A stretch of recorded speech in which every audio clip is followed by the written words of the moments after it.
Hürmetlik vatandaş, hazır virüs yani hedef getirdi. Muşunda şertiken maske takamaya çıksak bulmaydı ki vatandaşım. Bugün sizlerle leksiye sözleyimiz. Leksiyede Sıdık Ağacı Rozi. Washington'dan sözleyimiz. Bugünkü vaziyet neyse sizler görüp duruyotgan hürmetlik vatandaş. Saylam vaziyeti. Azı yani saylam vaziyeti gireleşme halatda turuyotdu. Dahi bir taraf özünün g'alaba qilganligini yoki mag'lub bo'lganligini e'lon qilmadi. Demokratlar Partiyasining nomzodi Joe Bidenning bu saylamda erishgan saylovchilarning bileti hozir 264 ga chiqdi. Cumhuriyetçiler Partiyasining prezident nomzodi Donald Trump'ning saylamda erishgan bileti 214 da turib qoldi. Lekin vaziyat yana saylam gireleşme holatiga ketyapti. Bugün Çizdagi vatandaşlar 2020-yil 11-oyning 7-kuni haftaga seshanba. Uydan chiqqanda sovuq edi, hozir oftob bilan kichkina erib qoldi. Bugün sizlarga yetkazadigan leksiyalarimiz bunday vatandaşlar. Çünkü Kompartiyasi qechib qutula olmaydi. Prezident Donald Trump ikinci qatimliq vazifa o'tash muddatida islohotni tezlashtiryapti.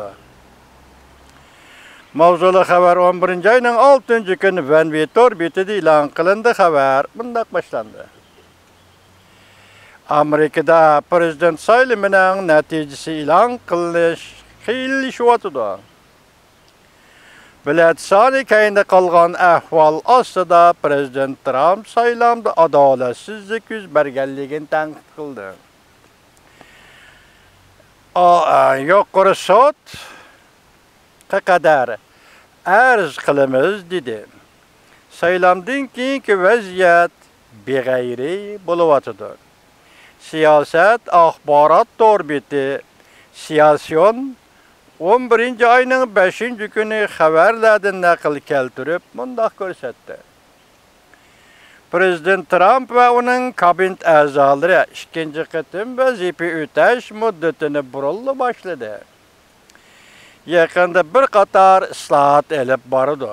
Jumladan o'zi bilan chiqish olmagan, ya'ni kabinetda, hukumat kabinetida moslasha olmaganlarni a'zolarni amaldan qoldirishi mumkin. Umumiylik mos keladigan buyruq e'lon qildi va boshqa davlatlarga ziyoratga chiqadi. Prezident Trump deydi. Siyosat torbeti Oqsaroyning ichki ishlardan xabardor va Oqsaroyda siyosat belgilaydigan 3 nafar kishining yoki Cumhuriyetçiler Partiyasi mansublarining so'zlaridan naql keltirib bunday ko'rsatdi. Saylam vaziyati aniqsiz bo'lyapti. Saylam vaziyati aniqsiz bo'layotgan bir paytda Prezident Trump kabinet a'zolarining o'zini ifodalashidan qaraganda prezident ikkinchi mezgillik vazifa o'tashni allaqachon boshlab o'tdi. 1-oyning 20-kuni yangi prezident vazifaga o'ltirishdan burunqi ching tutib ishlaydigan xizmatlarni ishlashga boshladi. Xabarda bunday ko'rsatildi. Prezident Trumpning kabinet a'zolarini bo'shatishning o'lchami bu kishida samimiyat bormi yo'q? Sodiqlik bormi yo'q? Mashina o'lcham qiladigan bo'ldi. Iqtidor bormi yo'q? Buni o'lcham qiladigan bo'ldi. Xabarlarga asoslanganda Federal tekshirish idorasining boshlig'i Christopher Wray va davlat mudofaa ministri Mark Esper bu tizimlikka kirgizilgan.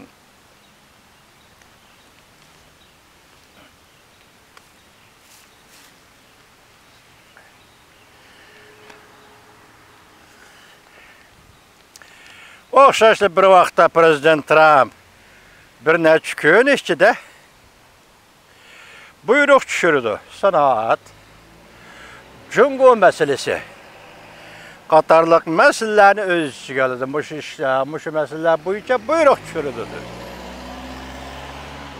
Şundaq bulublu qanmay Prezident Trump yani mədəniyyət və ictimai məsələlər sahasıdır mı? Buyruq elan qılınır. Aksaray'ın bayanatçısı Jody Dare mundaq görsətdi.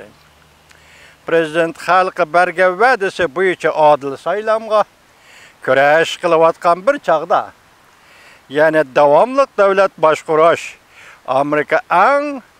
Amerika əl-yül əla deydiğən siyasetini davamlaşdırdı.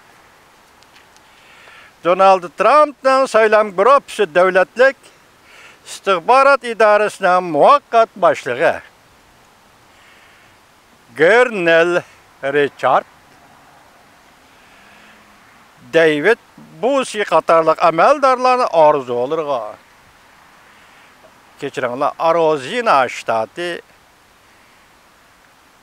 Pennsylvania ştatı, Nevada ştatlarına vətib saylam adaleti doğrusunda ərz qilishni başlaydı. Bir nəfər dost kişinin aşkardıqca Donald Trump zor buluş şəklində qaytadan hərəkət qıldı.